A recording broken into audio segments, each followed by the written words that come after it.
Hello everyone. Today we are going to talk about Internet of Bio-Nanothings. We all are pretty familiar with Internet of Things because it's been a trending research topic over the last decade, right? The very term IoT refers to connected devices which can collect and transmit data over the internet. A good example would be Tesla's Autopack feature. In order to expand the application base of Internet of Things, Internet of Nanothings was introduced, which facilitated devices in the nanoscale to have network connectivity. But these devices, when deployed in the environment or inside the human body, can pose a serious threat because of their artificial nature and electromagnetic communication inside the biological system. So, this led to the advent of another interesting research domain called the Internet of Bio-Nanothings, which could mimic the functions of a biological cell and promised to serve all such applications in the biochemical domain by leveraging the existing tools of synthetic biology and nanotechnology. Let's now answer this question. What is IoBNT? It's a biological embedded computing device which gathers from and transmits information to the biological domain and also has an interface with the electrical domain of the internet. These devices have to be very tiny, of the order of a few nanometers, to make them non-invasive and concealable. The image to the right illustrates a typical IoBNT network. We'll now look into the network architecture in more detail in the following slides. Researchers over time have drawn a lot of parallels between the working of a biological cell and an electronic circuit. It is interesting to note that the biochemical processes inside the cell are similar to the electron flow in a semiconductor. Let's now look at more similarities. The mitochondria in a cell generates ATP or adenosine triphosphate, which supplies energy to the cell. That's why it's called the powerhouse of the cell. This can correspond to a battery in an electronic circuit. Also, the cytoplasm, which holds molecules synthesized by DNA instructions, can be viewed as a memory unit holding data. The entire molecular machinery is compared to a processing unit as it processes molecular data such as type and concentration and generates proteins accordingly. Ribosomes are ideally control units as they encode proteins in a manner similar to software conditional expressions. Signaling pathways are essentially transceivers because they facilitate information exchange. Also, cells' chemical receptors are compared with sensors as they identify external molecules or physical stimuli. Flagella or cilia are the actuators which respond to such external stimuli. This mapping in the functionality of a cell and an embedded circuit helps us to mimic the circuit appropriately in the biological system and achieve the desired functionality. We now know that the biological circuit is a set of genes that encode proteins and regulatory sequences. So far, AND and OR gates, a variety of tunable oscillators, and toggle switches have been successfully engineered using biological circuits. Let's now discuss the IoBNT network architecture. The biological environment is embedded with many nanonodes in critical places from where information has to be fetched or transmitted to. These nanonodes are the smallest nanomachines which can transmit over short distances due to their low energy. They are also capable of simple computations.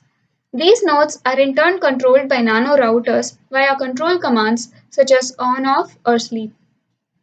The nanorouters are bigger in size and have greater computation power than the nanonodes. We have now established units inside the biological system, but we need an interface to the external domain of the internet.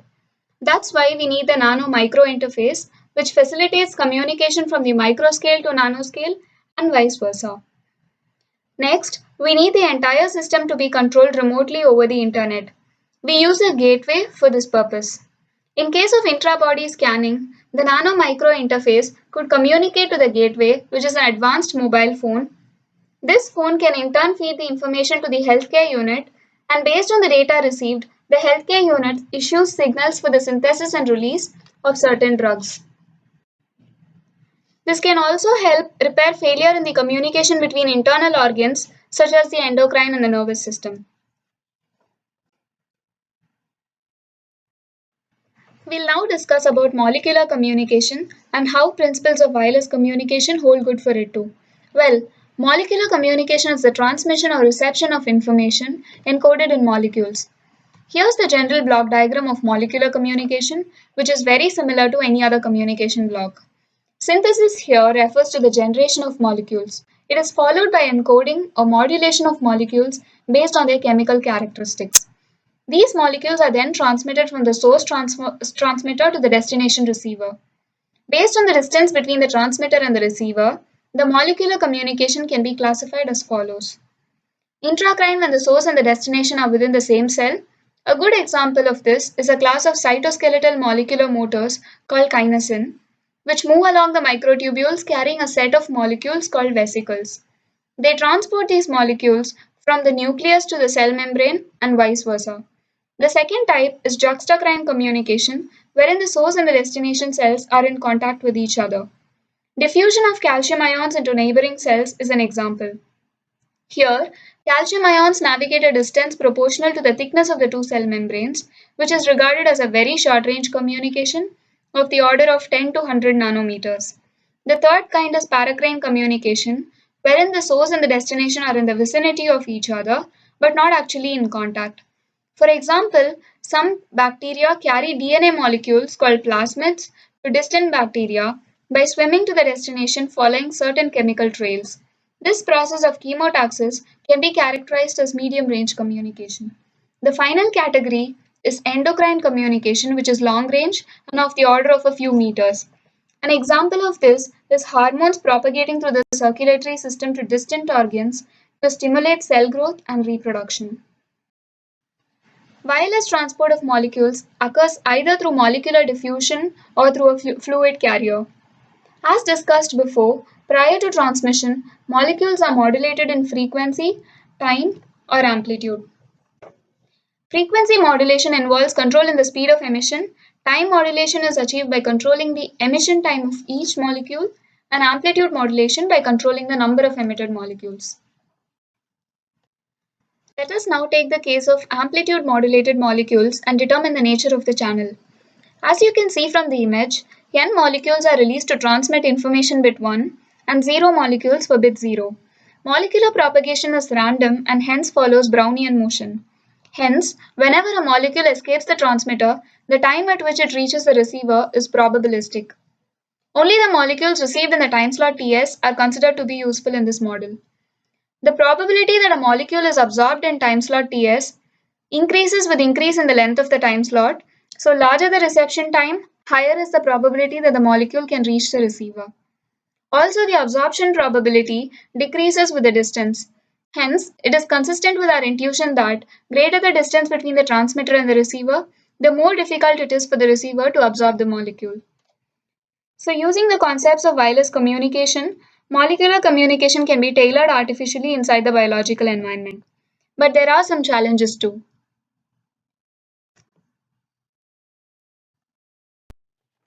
The link budget in a communication system accounts for all gains and losses from the transmitter through the channel to the receiver. Path loss is a major component in link budget analysis and design. Spreading loss and molecular absorption loss contribute to the attenuation of wave or path loss. These can be caused based on the type and concentration of molecules encountered along the path. The next challenge is the noise introduced by the channel. It depends on the number of molecules along the path and distance between the transmitter and receiver. Molecular noise is colored and not white. White noise has a flat power spectrum, whereas colored noise has a different power spectrum based on its type and hence different power concentration at different frequencies. Now let us look into the challenges that are faced during engineering IoBNT. As already seen, bio-nanothings are expected to communicate with each other. They adapt to any of the mechanisms for communications that was already mentioned earlier. For this communication to take place, the major challenge is re-engineering, modifying, and controlling the natural mechanisms of communication among cells to transmit signals that are unnatural. How do we overcome this challenge? There are two different ways. One method is to genetically reprogram cells' behavior within their natural communication methods, or otherwise, a completely new artificial communication system can be developed by assembling natural biological components. Here is how bio-nanothings communicate with the Internet. The set of processes necessary to translate information from the Internet of Bio-Nanothing domain to the Internet cyber domain is the bio-cyber interface. In IoBNT, bio-nanothings communicate with one another. They are also required to interact with the network and connect to the internet. The cutting edge idea here is the interfacing of the electrical domain of the internet with the biochemical domain of the IoBNT networks. There are few challenges in designing a bio-nanothing network. Information in the IoT network is predictable and less random in nature. Electromagnetic signals in classical communication follows a definite direction of propagation and hence requires less attention in this direction from engineers.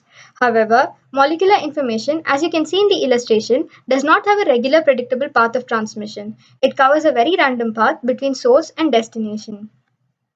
Another major challenge is the nonlinear nature of biochemical phenomena. These phenomena regulate the access to shared fluid and also in designing information routing mechanisms. Thus, in order to relay successfully IoBNT information, we need to model, analyze, and reuse mechanisms of interactions between multiple cells. This can be done in bacterial population or in tissues for multicellular organisms. These processes inside the body will in turn allow communication between cells, between tissues, and further between organs. The transmission of these molecules is generally through blood vessels from a source organ to a destination or target organ. This is how a heterogeneous communication is enabled in the biological system, and achieving this is one of the major challenges. Heterogeneous communication is composed of different types of bio-nanothings in different types of molecular communication systems. This type of communication in the body is achieved by the secretion of hormones. Biological processes based on these type of hormonal secretion can mimic classical gateways between different subnets in the internet. In this process, artificial cells translate the molecular information received and encodes it into hormones. Several other chemical reactions in the cell trigger the generation of proteins necessary for hormonal synthesis and secretion, which is in turn released into the blood vessels. Another important challenge is in realizing the biocyber interface. Like we've already seen in earlier slides, biocyber interface is where the translation of information from bio-nanothing domain to the internet cyber domain occurs. This is achieved using various electrical circuits and electromagnetic communications. Here, it is necessary to interpret the right information that is encoded in the molecules and then translating it to the right electromagnetic parameters. One way to overcome this is to make use of various chemical and biological sensors. These sensors are composed of materials characterized by electromagnetic properties. These properties can be altered in the presence of certain biological receptors, which in turn alters the current in an electromagnetic circuit. But high latency, low selectivity, lack of a standardized response, and biocompatibility are few problems that are associated in this method. Another major and most important challenge in deploying biocyber interface is ensuring that the biological parameters remain unaltered during biocompatibility. This is done by encapsulating both the biological nanosensor and EM nanocommunication units within the same artificial cell. The biological sensor is for interfacing chemical and electrical domain, whereas EM nanocommunication unit is for wirelessly communicating with the devices outside the biological environment. This further directs us to two constraints. One is to ensure that there is sufficient power for wireless transmission through the cell membrane, and two is in harvesting energy within the same cell for transmission. In order to solve this constraint, the EM domain was brought onto the interface between the biological environment and the external domain. For this, electronic tattoos based on radio frequency technology could be used, through which it was possible to authenticate devices within close range. Thus, a biocyber interface can be incorporated and can be used to wirelessly communicate with external devices. Lastly, we look into a few other possible challenges for IoBNT. When IoBNT is used with a malicious intent, it can pose very serious security threat called as the biocyber terrorism, wherein a bio-nanothing could be hacked to get another person's health-related information. They can also trigger bio-nanothings to induce new diseases. Next is the localization and tracking. Here, the exact location of any disease or tumor can be identified and distribution of toxic agents can be noted. Then, managing big data and mapping from IoBNT and IoNT to IoT can pose as a serious challenge in this domain. In conclusion, we state that this cutting edge technique will have a major impact in every field in few years to come. Though we understand that this technique can be a game changer, we have to take care so as to not ignore the major challenges and need to be mindful of it. For an efficient IoBNT design, performance goals like latency, capacity, throughput, and bit error rate should be studied and understood carefully. Vanquishing biocyberterrorism and dealing with irregularities in molecular communication efficiently can provide us with a phenomenal result. Thank you.